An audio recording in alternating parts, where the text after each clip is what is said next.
Thank you, Pastor and Tony and friends, for the invitation to be here. I really do appreciate it. I know Nancy Pelosi may consider you an un-American mob, but I'm really delighted to see you here tonight.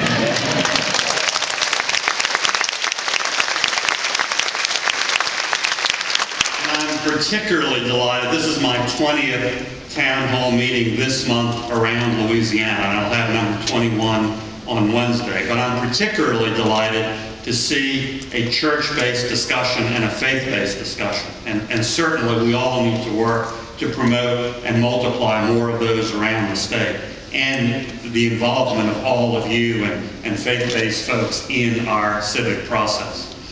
Obviously, I've been very focused on this issue, and I've been listening hard to Louisianians around the state. And based on all of that, my position in the current debate is pretty simple. Number one, we certainly have real problems with our current healthcare delivery system that need fixing. And I've put forward concrete, specific, targeted proposals to fix what's really wrong. But number two, I want to do that, as I said, in a targeted way, with a scalpel and not a sledgehammer, and not break what's also right about our system. And because of that, I am completely opposed to President Obama's massive overhaul that I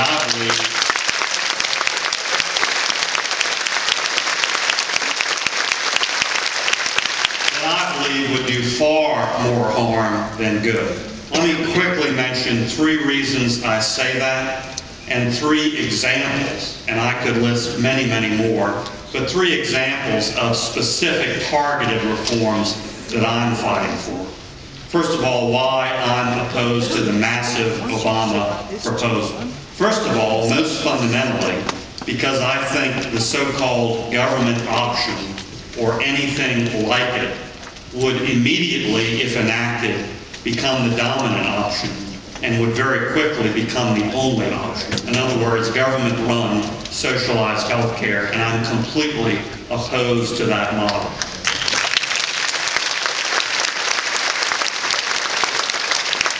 Plenty of reasons I'm opposed to that model, but for points number 2 and 3, let me focus on values we share.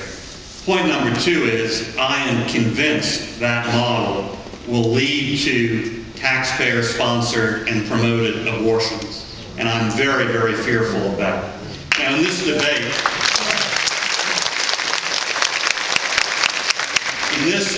you've probably heard the proponents of these massive 1,000-page Obama bills say, look, the word abortion isn't in the bill. It's not about abortion. That's not there. Well, don't count on it in any way, shape, or form. First of all, those bills talk about health care services that would be promoted and in some cases offered by the federal government, and it's up for some unnamed, unelected bureaucrat to determine what that is, and it could absolutely, and I believe would, include abortion. But secondly, if that doesn't convince you, think about this. Pro-life advocates like myself have offered specific amendments to the plans in both Senate committee and House committee that has said clearly, we just want to cover the bases. We want to make clear nothing in this bill will allow taxpayer-funded abortions. And guess what happened when that was proposed? The proponents of the bill voted against that amendment and killed it each and every time. Now, to me, that tells you everything you need to know on the topic. And point number 3, and this is crucial, and again, gets back to our biblical grounding. We also need to take special care for the beginning of life and also the end of life. And in other systems, like Great Britain, like Canada, the elderly have been particularly disadvantaged. And I believe care would be rationed to the particular disadvantage of the elderly. Again, this is not some wild-eyed fear. This is reality in Great Britain right now as we speak. In Great Britain, under their plan, there is a board that decides in high-expense cases what care is and is not allowed. And that board, the acronym for it in Great Britain is actually NICE, NICE. If that's not Orwellian, I don't know what is. And part of the calculation is actually taking points off for age.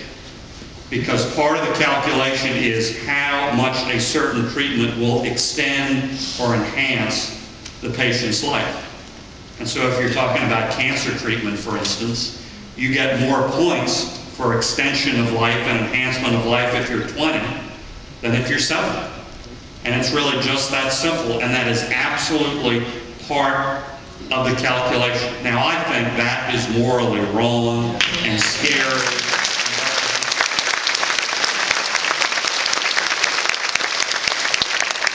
Quickly, 3 things I'm fighting for, and I could offer a much longer list, but I'm fighting for things in a targeted way. Association health plans. Why don't we change federal law so that people can pool together across state lines?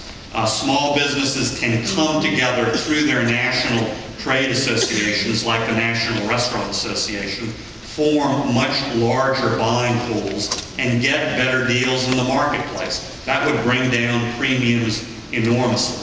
Secondly, bringing down the cost of prescription drugs. Prescription drug prices are a leading factor. Prescription drug prices are a leading factor in overall rising healthcare costs, and that's why I'm fighting for reimportation, allowing us to buy safe, cheaper prescription drugs from Canada and elsewhere, and also generic reform. And third and finally, tort reform, medical liability.